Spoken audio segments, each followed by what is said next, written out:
dying here kind of shade. If you've never stood under a palm tree in 118 Main and felt your soul slowly reattach to your body, then you've never truly understood gratitude. The Bedouins, of course, mastered the art of chasing, creating, and preserving shade like it was treasure. Because it was. Forget beachfront property. In the Arabian desert, real estate value is measured in square inches of darkness. Their first line of defense? The Beit al-Sha'ar, or House of Hair. And yes, that's as literal as it sounds. These tents were woven from goat hair, which, through some miracle of desert engineering, expanded when wet, rare but helpful during sudden rain, and stayed breathable when dry.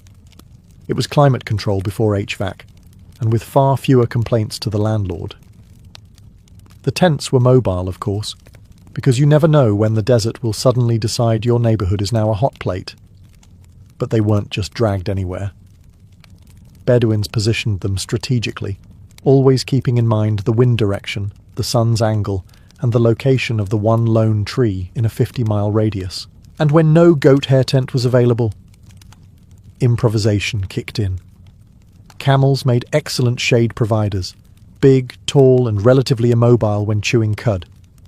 A Bedouin might rest in a camel's shadow or, in more desperate moments, just dig a shallow trench and lie in it like a sandworm with style. Even small rocks, dune shadows, or saddlebags became tools in the shade game. The Bedouins didn't waste time hoping for a breeze. They built their own microclimates with whatever they had. Shade wasn't luck. It was strategy. Let's talk about goat hair, a material that somehow became both a construction material and a survival strategy. Not something you typically expect from goats, who otherwise spend most of their lives eating anything that isn't nailed down. To the Bedouins, goat hair wasn't just fluff. It was technology. Spun into thick, durable yarn, it became the fabric of their tents, the famous black tents of the desert. And believe it or not, these were far more than primitive shelters. They were the Swiss Army knives of the Arabian Peninsula, minus the corkscrew attachment. Here's the genius of it. When it's dry, goat hair lets air pass through, which is a blessing in heat that can peel paint off a rock. But when it rains, yes, occasionally the sky does remember how to cry. The fibres swell up, closing the weave and keeping water out. It's like automatic tent insurance, with zero paperwork.